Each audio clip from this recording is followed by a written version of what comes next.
మా వాడు చక్కగా పూరీ పిండి శుభ్రంగా బాగా కలిపేసి అక్కడ పెట్టాడు. పూరీ పిండి అంటే గోధుమ పిండేనండి, మైదా పిండి ఏం వాడము. అచ్చంగా గోధుమ పిండితో చేసిన పూరీలు అనమాట. శుభ్రంగా దాన్ని బాగా నీట్ చేసి ఉండలు చేసి పక్కన పెట్టాడు.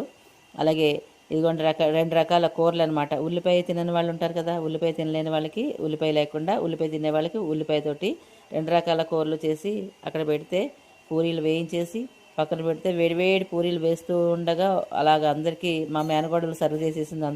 అందరూ కూర్చొని నేను సర్వ్ చేస్తానని సర్వ్ చేసింది అనమాట. ఇలా సరదాగా హ్యాపీగా ఎంజాయ్ చేస్తూ తినేస్తున్నాము. ఎలా ఉంది పూరి?